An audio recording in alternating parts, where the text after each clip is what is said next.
노아의 홍수가 끝난 지 불과 200년 남짓, 인류는 놀라운 회복력을 보였습니다. 방주에서 나온 소수의 인원이 순식간에 불어나 거대한 부족을 이루었고요. 좁은 산지를 떠나 넓고 비옥한 신할 평지를 발견했습니다. 지금으로 말하면 강남의 노른자 땅을 차지한 셈입니다. 그들의 문명 발전 속도는요, 정말 5G급이었습니다. 이전에는 자연에 있는 돌을 주워다가 건물을 지었다면 이제는 흙을 구워서 벽돌을 만들고 진흙 대신에 방수 효과가 탁월한 역청을 사용하는 최첨단 건축 기술을 보유하게 되었습니다. 겉으로 보기에는 눈부신 발전이고요, 성공적인 정착처럼 보입니다. 그러나 성경은 이 화려한 도시 건설 현장을 매우 심각한 눈으로 바라보고 있습니다. 아직 믿음의 조상 노아가 살아 있었을 것이라고 추정되는 그 시점에도 불구하고 그들의 영적인 상태는 이미 하나님을 떠나 삐딱선을 타고 있었기 때문입니다. 그들은 하늘에 닿을 만큼 높은 탑을 쌓기 시작했어요. 어쨌든 도대체 무엇이 문제였을까요? 오늘 우리는 이 바벨탑 사건을 통해서 화려한 성공 뒤에 숨겨진 인간의 교만과 그 허무한 결말을 묵상해보고자 합니다. 그들이 탑을 쌓은 첫 번째 목적은 우리의 이름을 내기 위해서였습니다. 고대 유대 철학자 필로의 기록에 따르면 당시 사람들은 바벨탑을 쌓을 때요, 벽돌 한 장 한 장마다 자신의 이름을 새겨 넣었다고 해요. 한번 상상해 보길 원합니다. 그 거대한 탑은요, 단순한 건축물이 아니었어요. 수천 수만 개의 인간의 이름, 즉 나의 자, 나의 공로, 나의 영광이 빽빽하게 쌓여 올라간 거대한 탐욕의 기념비였던 거죠. 여기서 우리는 아주 중요한 비유 하나를 떠올려 볼 수 있습니다. 바로 세계적인 축구 스타 호나우두의 유니폼 이야기예요. 호나우두가 경기장에서 뛸 때 그의 등번호와 이름이 새겨진 유니폼은 전 세계 주목을 받죠. 엄청난 가치를 지닙니다. 하지만 그것은 그 옷 안에 호나우두라는 선수가 들어있을 때만 유효한 거죠. 만약 옷걸이에 걸려있는 이 유니폼이 와, 사람들이 나를 보고 환호하네? 내가 이렇게 대단한 존재야? 라고 생각하며 우쭐댄다면 얼마나 우스운 일일까요? 바벨탑을 쌓던 사람들의 착각이 바로 이것입니다. 인생의 주인이신 하나님이 빠져버린 인간은 그저 빈 껍데기인 거죠. 옷걸이에 걸린 유니폼일 뿐입니다. 호나우두가 유명해야 그 옷도 빛나는 것처럼 하나님이 높음을 받으셔야 그 도구인 우리 인생도 가치가 있어지는 법이죠.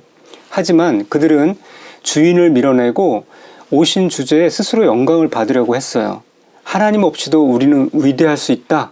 이것이 바로 성경이 말하는 패망의 선봉, 교만인 것이죠. 그들이 탑을 쌓은 두 번째 목적은 온 지면의 흩어짐을 면하기 위해서였습니다.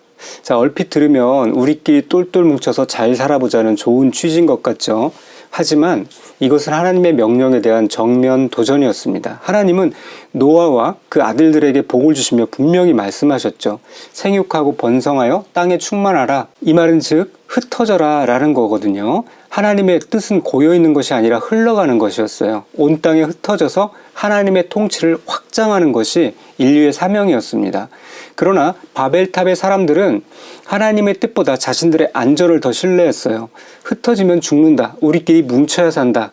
이것은 하나님을 신뢰하지 못하는 불신앙이자 내 힘으로 내 안전을 지키겠다는 인본주의의 발버둥이었습니다. 그들은 돌 대신 벽돌을 구워 만들었어요.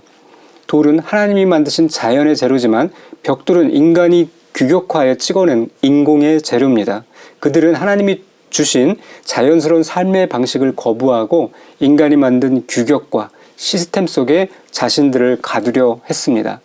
하나님 없는 연합, 하나님 없는 안전, 그것이 바로 바벨탑의 실체였던 것이죠. 결국 하나님은 이 상황을 좌시하지 않으셨습니다. 그들의 언어를 혼잡하게 하여 강제로 온 지면에 흩으셨어요. 공들여 쌓았던 탑은 미완성으로 남았고 도시는 폐허가 되었습니다. 하나님이 질투심 때문에 그들의 성공을 방해하신 것일까요? 아닙니다. 이것은 하나님의 사랑이자 징계였습니다. 옷걸이에 걸린 유니폼이 스스로 왕이 되려고 할 때 그것을 멈추게 하신 것이 주인의 사랑입니다. 하나님 없는 바벨탑은 높이 올라갈수록 더 큰 재앙이 되기 때문입니다. 오늘날 우리의 삶을 돌아보길 원합니다. 고대의 바벨탑은 무너졌지만 우리 마음속의 바벨탑 공사는 여전히 진행 중일지도 모릅니다. 우리가 가정에서, 직장에서, 교회에서 그토록 열심히 땀 흘리는 이유가 무엇입니까? 혹시 내 이름 석자를 벽돌에 새겨넣기 위함은 아닙니까? 하나님의 뜻대로 흘러가는 것보다 내 통장의 잔고와 내 인맥을 의지하여 흩어짐을 면하고자 버티고 있는 것은 아닙니까? 우리가 기억해야 할 진리는 명확합니다. 하나님이 빠진 열심, 하나님이 빠진 성공은 결국 바벨, 즉 혼란이 되어 무너진다는 사실입니다.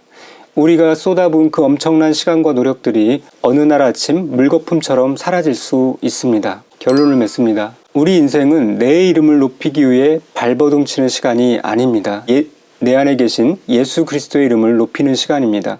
내가 호나우두의 오딤을 인정할 때 비로소 우리는 가장 자유롭고 가장 빛나는 삶을 살 수 있습니다. 이제 헛된 바벨탑 쌓기를 멈춰야 합니다. 내 이름이 새겨진 벽돌을 쌓는 대신 믿음의 기도를 쌓아야 합니다.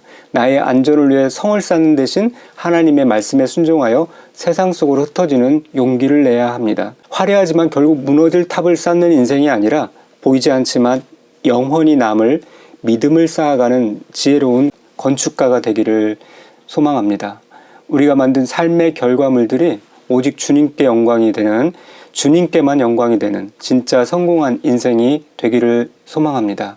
기도합니다. 주님, 신할 평지의 사람들처럼 우리 마음속에도 끊임없이 바벨탑을 쌓으려는 욕망이 있음을 고백합니다. 하나님의 영광보다는 내 이름을 내고 싶어 했고 하나님의 말씀에 순종하여 나아가기보다는 내 안전지대에 머물며 움켜쥐려 했던 불신앙을 용서하여 주시옵소서. 우리는 주님이 입으시는 옷과 같은 존재임을 믿습니다. 옷이 주인을 떠나 스스로 영광 받을 수 없듯이 우리 인생도 주님 없이는 아무것도 아님을 고백합니다. 이제 내 이름 석자를 드러내려는 헛된 수고를 멈추게 하여 주시옵소서. 대신 매일의 삶 속에 믿음을 쌓고 순종을 쌓아 하나님을 기쁘시게 하는 거룩한 성전으로 지어지게 하여 주시옵소서. 교만의 탑을 무너뜨리시고 오직 예수 그리스도 이름만이 우리 삶의 꼭대기에 남게 하여 주옵소서. 예수님의 이름으로 기도드립니다. 아멘.